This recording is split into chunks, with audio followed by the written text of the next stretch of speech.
so-so.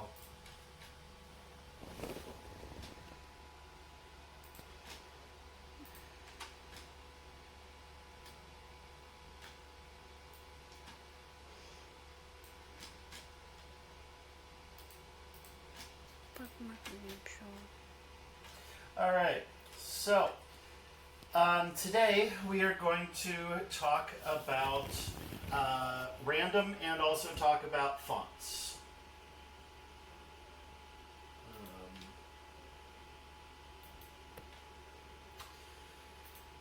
And just a reminder, once again, to make sure that you turn on your cameras. Getting to the point here now where, if you just don't have your camera on, I may just mark you not here. Okay? Turn on your cameras, keep your cameras on. Don't know how many times I have to continue to remind people about that.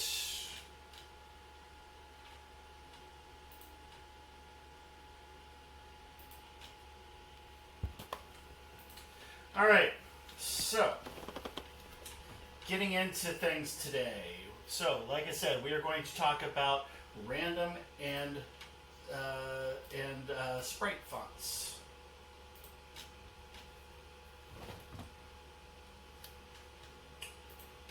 Just let me get set up here.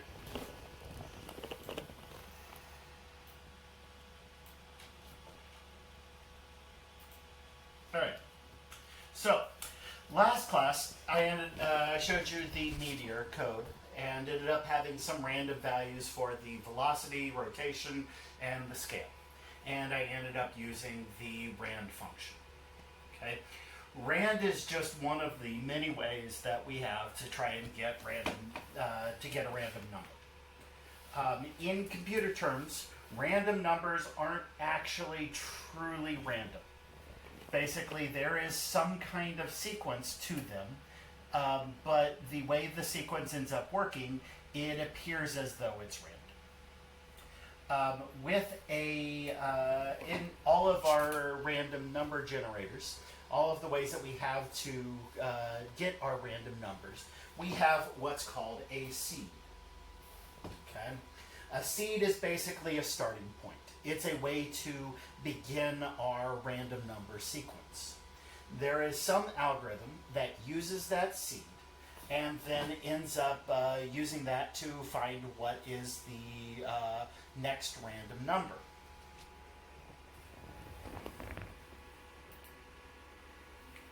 So, random numbers are basically the seed is basically the starting point for how the random numbers are to be generated.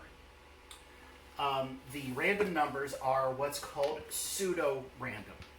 Pseudo is a term that is used, all over programming and all over that. And it's basically a way to say that it is sort of. Okay? They're sort of random. They're not truly random, but they are sort of random. Okay? They're pseudo-random.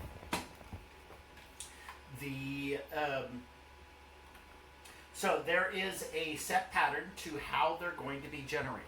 And that seed is going to end up going through some kind of algorithm to give you what your next pseudo-random number is. So, so often we might have something like this, where we have our srand, which is the call to the seed. Okay, and I am giving it a distinct number of 0. And here I'm calling rand, and I am getting 20 different random numbers. Okay, when this runs, I get this output. I run this a second time, I get this output. I run it a third time, I get this output. I run it a fourth time, I get this output. You notice that all of those outputs are kind of the exact same, right? Because it's using the same seed, it's using the same algorithm. The same numbers are being generated because it has the same seed. You use the same seed, you get the same random numbers. we change that seed to a 1, we can then get this set of random numbers, and then this set of random numbers, and then this set of random numbers, and then this set of random numbers, which are all the same because, well, they're using the same seed. Right? That makes sense?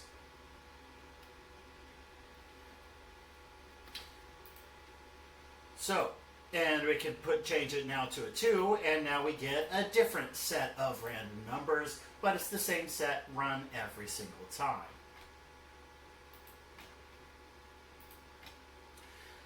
One of the most common ways to create a random seed is to use our time.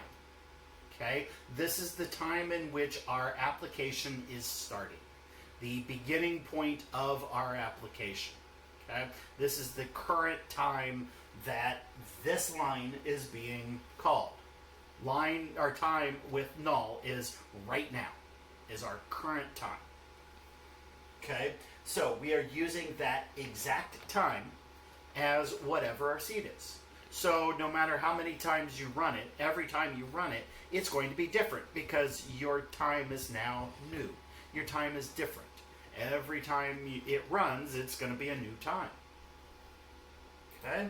So then when I run it, I end up getting this sequence. I run it again, I get this sequence. And I run it again, I get this sequence. And I run it again, I get this sequence. Right?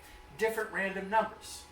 But you will notice here that that very first random number is pretty similar. And that's because that first random number is based on the time seed. I ended up running this pretty quick. Right? I ran it, copied the values, ran it, copied the values, ran it, copied the values a few times over and over again. Therefore, I got pretty similar seeds. And so that's why it's, 1043, or 10,430, 10,456, 10,489, 10,512. It was pretty similar. But you notice that the next random number is pretty different, right? And from there on, the numbers are nowhere near the same. Okay? This is, so every implementation of the C++ library is a little different. The Visual Studio's version, their CL is what they call it, and Clang and G++ and whatever.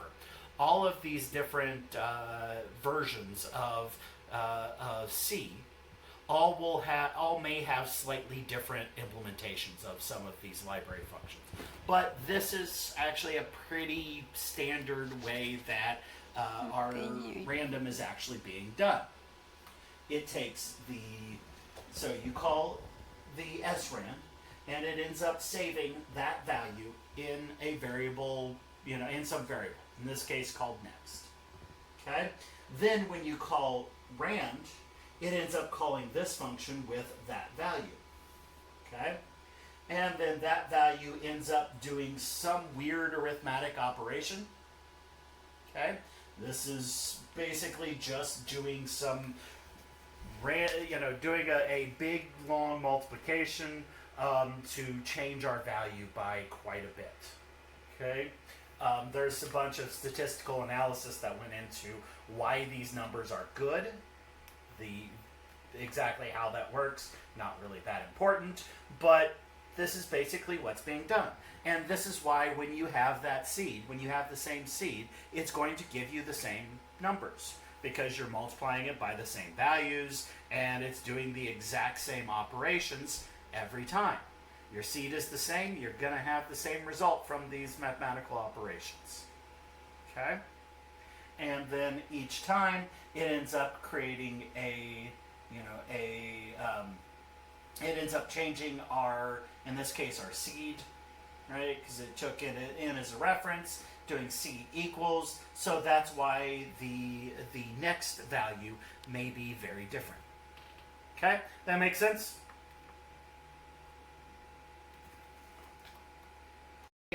The generator is the algorithm that is used to create the pseudo-random numbers, and then the distributor is essentially how it spaces out those numbers and how it ends up actually, trying to find those numbers. Okay, and in this case, when it runs, it ends up giving this. This would be the result here of the